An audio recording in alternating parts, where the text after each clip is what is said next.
Interesting और थोड़ा-सा confusing topic फिर से ले आए हैं। एंड ये कंफ्यूजिंग टॉपिक है लाइफ साइकिल। किसकी? चैप्टर प्लांट किंगडम की। भाई चैप्टर प्लांट किंगडम में एग्जांपल्स, ये जो चैप्टर है इसमें एग्जांपल्स नहीं है इतने, थोड़ी बहुत हैं वो याद हो जाते हैं।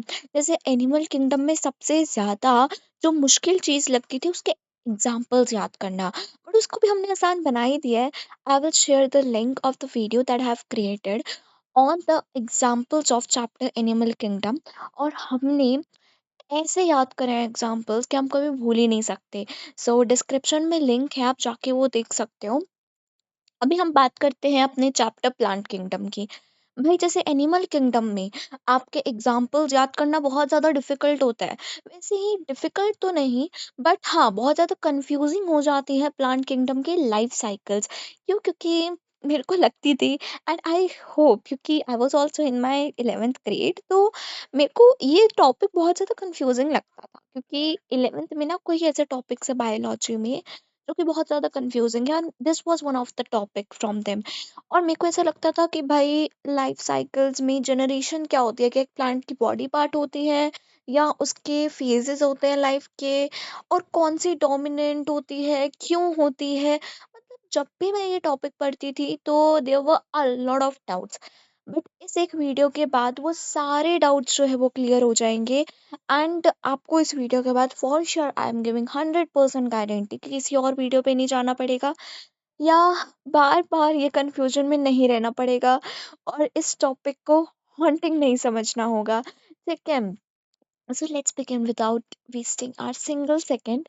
सो शुरू करते हैं अपनी प्यारी सी वीडियो के साथ, जिसमें हम सारे कंसेप्ट्स फ्रॉम स्क्रैच, अगर पहले कभी लाइफ साइकिल्स खोल के भी नहीं देखी है ना, तो इस वीडियो के बाद सारी लाइफ साइकिल्स ऐसे याद हो जाएंगी, और कंफ्यूजन तो रहने ही नहीं वाली। सो लेट्स बिगिन।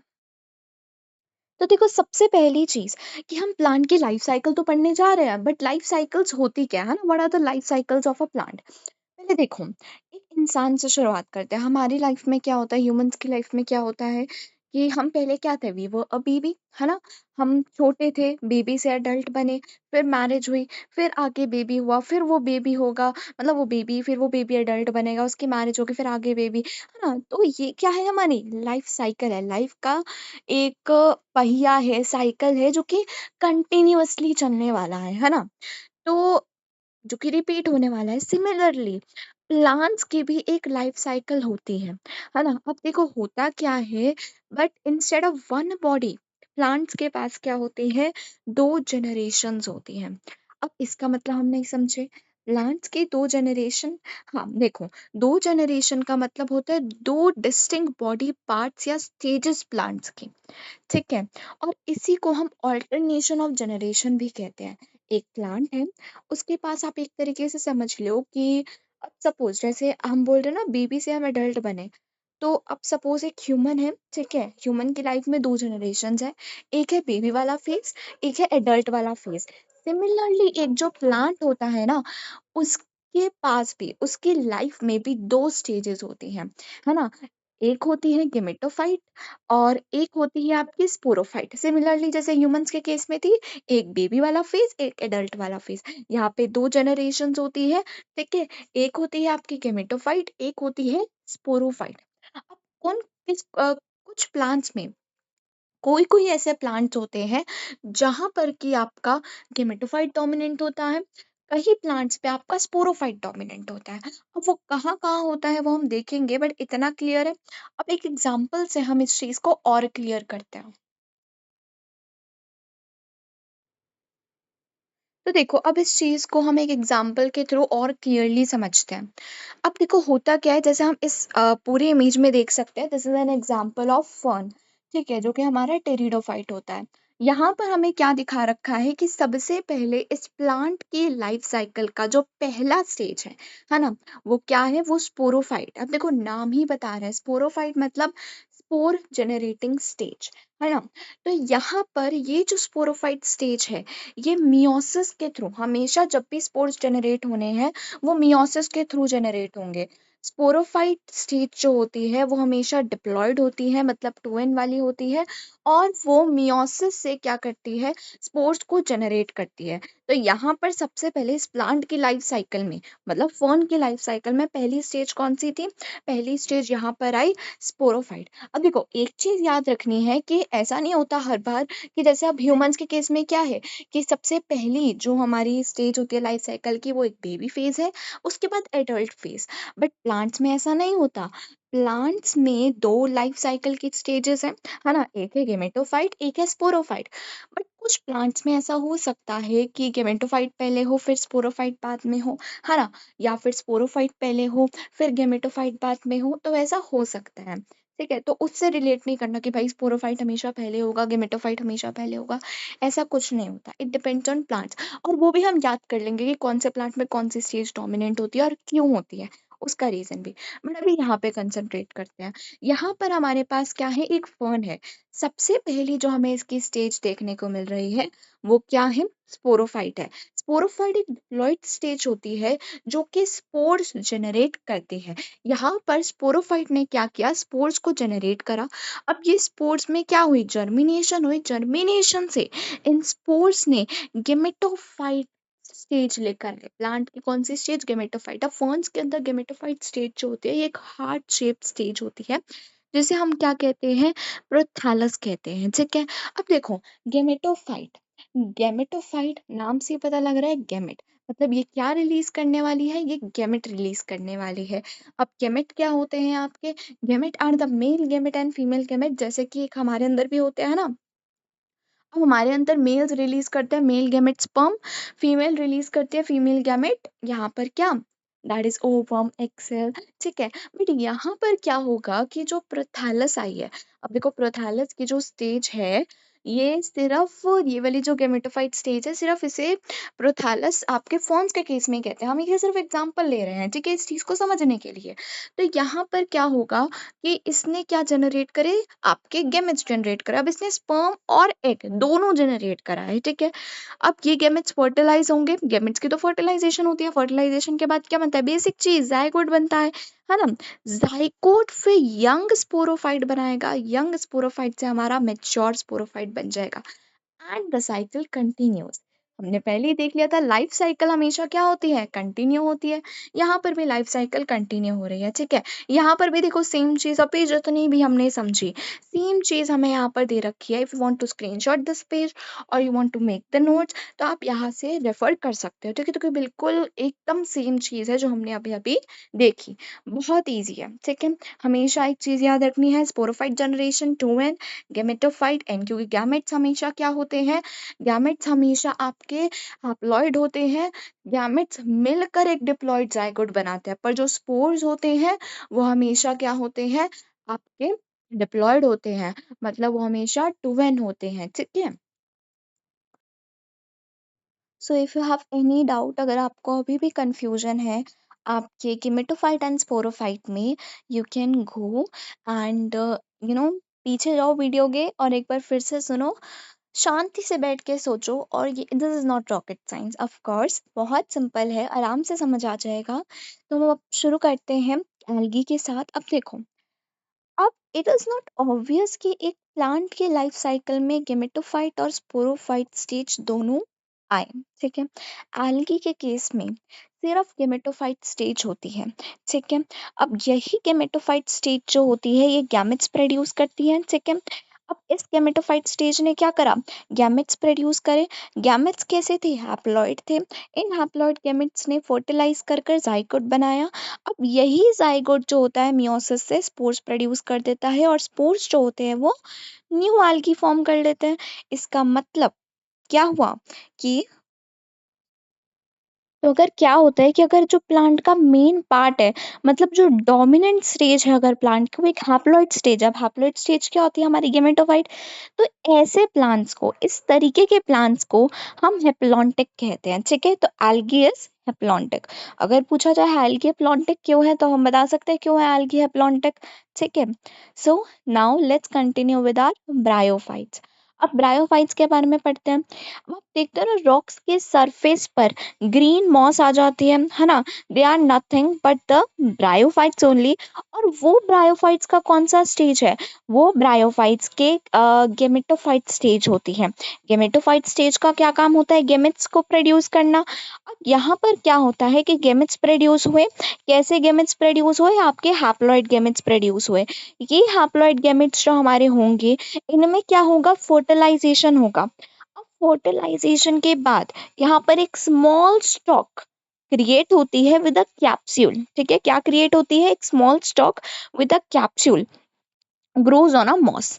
एक मॉस के ऊपर एक स्मॉल स्टॉक आपके कैप्सूल के साथ क्या हो जाती है? ग्रो हो जाती है। अब वो जो स्टॉक कैप्सूल के साथ ग्रो हुई है, वो कौन सा फेज है प्लांट का? कौन से फेज में आ गया प्लांट आपका ब्रायोफाइट? वो आ गया आपके स्पोरोफाइट स्टेज में। क्योंकि खुद सोचो ना, वो कैप्सूल जो है उसके अंदर क्या होने वाले हैं? स्पोर्स होने वाले हैं। कौन से स्टेज में आ गया प्लांट? स्पोरोफाइट में। और ये जो स्टेज होती है, it cannot live independently, it gets food from the moss. और कैप्सूल क्या करता है? स्पोर्स प्रोड्यूस करता है। स्पोर्स जो होते हैं वो ग्रो करते हैं इनटू न्यू मॉस प्लांट्स। ठीक है, तो यहाँ पर कौन सी स्टेज इंपॉर्टेंट हुई? यहाँ पर हमारी गेमेटोफाइट स्टेज ज्यादा इंपॉर्टेंट है, क्योंकि गेमेटोफाइट स्टेज बड़ी भी है और इंडिपेंडेंट भी है। इसलिए हम ब्रायोफाइट्स को हेप्लोडिप्लॉन्टिक कहते हैं। तो समझ आया why bryophytes are called as haplodiplontic? Because both the generation are present. अब ऐसा नहीं है कि यहाँ पर सिर्फ गेमेटोफाइट या सिर्फ आपका स्पोरोफाइट जनरेशन प्रेजेंट है, नहीं, यहाँ पे दोनों जनरेशन प्रेजेंट है। पर गेमेटोफाइट बड़ी है और इंडिपेंडेंट है, इसलिए ब्रायोफाइट्स आर हेप्लोडिप्लॉन्टिक। बस एज सिंपल एज दैट। देखो, टेरिडोफाइट फर्न्स, ये तो हमने पहले भी एग्जाम्पल, हमने पूरा गेमेटोफाइट और स्पोरोफाइट जनरेशंस क्या होती है वो हमने इसी एग्जाम्पल से समझा था। तो ऑफ कोर्स हमें ये तो याद ही हो गया होगा, बट स्टिल एक बार जल्दी से रिकॉल कर लेते हैं। देखो, वो जो बिग लीफ वाले फर्न्स हमने देखे थे, हमने क्या बोला था कि वो स्पोरोफाइट जनरेशन है। अब ये जो लीव्स होती है वो क्या करती है? वो जो फर्न की लीव्स होती है ना, जो हमने देखी थी, वो स्पोर्स प्रोड्यूस करती है। ये स्पोर्स एक हार्ट शेप प्लांट को प्रोड्यूस करता है, जो कि आपकी गेमेटोफाइट स्टेज होती है, जिसे हम प्रोथैलस कहते हैं। ये प्रोथैलस, अब गेमेटोफाइट स्टेज का क्या काम है? गेमेट्स को प्रोड्यूस करना। ये गेमेट्स को प्रोड्यूस करता है। अब गेमेट्स फर्टिलाइज होते हैं और एक बेबी फॉर्म में ग्रो हो जाते हैं। तो यहाँ पर कौन सी जनरेशन इंपॉर्टेंट है? खुद सोच के बताओ। और sporophyte generation is large and independent. Large है, इंपॉर्टेंट है, इंडिपेंडेंट है। इसलिए आपका टेरिडोफाइट भी क्या है? हेप्लोडिप्लॉन्टिक है। हेप्लोडिप्लॉन्टिक क्यों है? हेप्लोडिप्लॉन्टिक इसलिए क्योंकि यहाँ पे दोनों जनरेशन प्रेजेंट है। पर जो स्पोरोफाइट है वो लार्ज और इंडिपेंडेंट है। As simple as that. ठीक है, अब नेक्स्ट हम बढ़ते हैं। अब हम बात करते हैं अपने जिम्नोस्पर्म्स की। अब जिम्नोस्पर्म्स क्या होते हैं? वो लार्ज प्लांट, है ना, जो हमें देखने को मिलते हैं, बड़े बड़े प्लांट्स, वो क्या है? जिम्नोस्पर्म्स है। अब जिम्नोस्पर्म्स के जो लार्ज ट्रीज हमें देखने को मिलते हैं ना, वो कौन सी जनरेशन है? स्पोरोफाइट्स है। ठीक है, अब देखो, ये स्पोरोफाइट ये क्या प्रोड्यूस करते हैं? कोन्स प्रोड्यूस करते हैं। उन कोन्स के अंदर हमारे पास क्या होता है? पोलन, मतलब मेल गैमेट होता है। फीमेल गैमेट जो होती है वो डेवलप होता है ओव्यूल के अंदर। ठीक है, कोन्स के अंदर क्या है? Male gamete, pollen. Female gamete जो होता है उस प्लांट के ओव्यूल के अंदर डेवलप होते हैं। ये गैमेट्स बहुत ज्यादा छोटे होते हैं। ठीक है, और प्लांट्स के ऊपर ही डिपेंड करते हैं। फर्टिलाइजेशन के बाद, आफ्टर फर्टिलाइजेशन, एक नेकेड सीड फॉर्म होता है ना। नेकेड सीड मतलब वो, अब देखो, जैसे एप्पल है, एप्पल के अंदर सीड है, तो वो सीड जो है वो एक फ्रूट के अंदर एनक्लोज्ड है। बट हमें पता है कि आपका जो जिम्नोस्पर्म्स होते हैं वो नेकेड सीड प्रोड्यूस करते हैं, मतलब ऐसे सीड्स जो कि फ्रूट के अंदर एनक्लोज नहीं होते। ठीक है, तो यहाँ पर कौन सी जनरेशन इंपॉर्टेंट हुई? भाई यहाँ पर इंपॉर्टेंट की बात तो छोड़ो, यहाँ पे तो हमें एक ही जनरेशन देखने को मिले। जैसे एल्गी में हमें एक ही जनरेशन देखने को मिली थी, दैट वाज गेमेटोफाइट। याद रखना है, वैसे ही जिम्नोस्पर्म्स में एक ही जनरेशन देखने को मिली, और वो एक ही जनरेशन आपके क्या है? स्पोरोफाइट। तो ऑफ कोर्स, जैसे वो आपके एल्गी हैप्लोडिप्लॉन्टिक, आपके, सॉरी, माय मिस्टेक, दे वो हैप्लॉन्टिक, है ना। वैसे ही जिम्नोस्पर्म्स जो होते हैं वो डिप्लॉन्टिक हैं। हैप्लोडिप्लॉन्टिक कौन है? कौन? दो हमने प्लांट्स देखे जिनके लाइफ साइकिल में दोनों फेस थे, मतलब आपका स्पोरोफाइट भी था और आपका गेमेटोफाइट भी था। पर हो सकता है, मतलब एक में ऐसा था कि स्पोरोफाइट डोमिनेंट, गेमेटोफाइट डोमिनेंट, वो हो सकता है ना? तो वो दोनों थे हैप्लोडिप्लॉन्टिक। दैट वर योर, याद रखना है, आपके टेरिडोफाइट एंड ब्रायोफाइट। ठीक है। एल्गी के केस में हमने देखा कि वो क्या है, हैप्लॉन्टिक है, क्योंकि इसमें सिर्फ हैप्लॉइड स्टेज वाला फेज लाइफ का, मतलब गेमेटोफाइट है। ठीक है, स्टार्टिंग में ही हमने याद कर लिया था, गेमेटोफाइट हैप्लॉइड, आपका स्पोरोफाइट डिप्लॉइड। और वही जिम्नोस्पर्म्स में सिर्फ हमारा डिप्लॉइड फेज है, मतलब सिर्फ स्पोरोफाइट है, तो इट इज डिप्लॉन्टिक। ठीक है, नेक्स्ट हम बात करते हैं हमारे जिम्नोस्पर्म्स के बाद एंजियोस्पर्म्स की। अब एंजियोस्पर्म्स सबके फेवरेट फ्लावरिंग प्लांट्स, तो जैसे कि रोज प्लांट है ना, तो यहाँ पर एंजियोस्पर्म्स की अगर हम बात करें तो फ्लावरिंग प्लांट्स, जो हमें फ्लावरिंग प्लांट्स देखने को मिलते हैं एंजियोस्पर्म्स, वो कौन से फेज में प्रेजेंट है, अभी अपने स्पोरोफाइट फेज में प्रेजेंट है। ठीक है। अब देखो एंजियोस्पर्म्स के अंदर जो पोलन होता है that is the mail gametophyte, हमें पता है। आपका जो एम्ब्रियो सैक होता है that is a female gametophyte, basic चीज ये तो हाँ सबको पता है कि पोलन जो है वो मेल गेमेटोफाइट है, एम्ब्रियो सैक फीमेल गेमेटोफाइट है। गेमेटोफाइट मतलब वो गेमेट प्रोड्यूस करेगा। मेल गेमेटोफाइट पोलन, तो क्योंकि पोलन, ये बहुत बार हम कंफ्यूज कर जाते हैं, पोलन जो होता है ना इसके अंदर मेल गैमेट होता है। Pollen is not not a male gamete, pollen is a mail gametophyte, वो बंदा जो कि मेल गैमेट प्रोड्यूस करेगा जिसके अंदर मेल गैमेट है। पोलन खुद मेल गैमेट नहीं होता है, ठीक है। और एम्ब्रियो सैक फीमेल गैमेटोफाइट होता है, वो फीमेल गैमेट प्रोड्यूस करेगा। तो ये जो टाइनी गेमेटोफाइट होते हैं गैमेट्स प्रोड्यूस करेंगे, है ना। डबल फर्टिलाइजेशन होगी तो जाइगोट बनेगा और एंडोस्पर्म बनेगा। ठीक है, डबल फर्टिलाइजेशन जो कि हम ट्वेल्थ में जाके पढ़ेंगे, ठीक है, जो कि सिनगैमी और आपकी ट्रिपल फ्यूजन होता है, that is beyond the syllabus right now, वो ट्वेल्थ में है। तो डबल फर्टिलाइजेशन होगी, उससे जाइगोट बनेगा और एंडोस्पर्म बनेगा। तो अब क्या होगा कि ओव्यूल जो होगा वो सीड बन जाएगा। ओव्यूल से हमें पता है सीड बनता है, ओवरी से हमें पता है फ्रूट बनता है। तो यहाँ पर इंपॉर्टेंट क्या आता है, यहाँ पर तो हमारी एक ही फेज देखने को मिला हमें, है ना, जो कि था स्पोरोफाइट। गेमेटोफाइट की हमने यहाँ पर कहीं भी बात करी नहीं। फ्लावरिंग प्लांट में सिर्फ स्पोरोफाइट है। बाकी हमने थोड़ी बेसिक इन्फॉर्मेशन फ्लावरिंग प्लांट के बारे में, एंजियोस्पर्म के बारे में ली। ठीक है, तो इसलिए क्या है, एक डिप्लॉन्टिक ऑफ कोर्स, इसलिए एंजियोस्पर्म डिप्लॉन्टिक है। तो अगर हम एवोल्यूशन ट्रेंड के हिसाब से देखें तो भाई एल्गी, यहाँ पर मेन प्लांट जो था वो गेमेटोफाइट था। ठीक है, ब्रायोफाइट में गेमेटोफाइट डोमिनेंट था, स्पोरोफाइट दिख रहा था पर वो डोमिनेंट नहीं था, दिखा वो स्टेज पर डोमिनेंट नहीं, है ना। टेरिडोफाइट में स्पोरोफाइट डोमिनेंट था, आपके जिम्नोस्पर्म में स्पोरोफाइट डोमिनेंट था, है ना। और गेमेटोफाइट बहुत छोटा फेस था।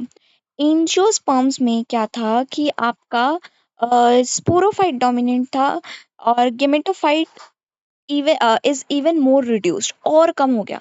मतलब यहाँ पर हमें क्या देखने को मिल रहा है कि धीरे धीरे गेमेटोफाइट बहुत ज्यादा छोटा हुए जा रहा है, स्मॉलर हुए जा रहा है, एंड मोर डिपेंडेंट हुए जा रहा है विद द एवोल्यूशन। और स्पोरोफाइट जो है वो लार्ज और मोर डोमिनेंट हो जा रहा है। ठीक है, और इतना छोटा कि हम कभी-कभार कह देते हैं कि ये फेस दिख ही नहीं रहा है ही नहीं। और याद करने के लिए हम मैंने जैसे बोला कि यहाँ पर हमने बोला था ना कि एंजियोस्पर्म डिप्लॉन्टिक, आपके जिम्नोस्पर्म देखो डिप्लॉन्टिक, आपके देखो सिर्फ टेरिडोफाइट हैप्लोडिप्लॉन्टिक हमने बोला क्योंकि इसमें प्रोमिनेंटली थोड़ी बहुत हमें दोनों जनरेशन देखने को मिल रही है। ब्रायोफाइट हमने हैप्लोडिप्लॉन्टिक बोला, पर अभी तक देखो दिस इज द प्रूफ कि हम यहाँ पर हमें देखने को मिल रहा है कि गेमेटोफाइट बहुत ज्यादा छोटा हो ही जा रहा है, मोर डिपेंडेंट हो ही जा रहा है ना, दिखता ही नहीं है। और स्पोरोफाइट जो है ये लार्जर और मोर डोमिनेंट हो ही जा रहा है। ठीक है, विद द एवोल्यूशन ट्रेंड।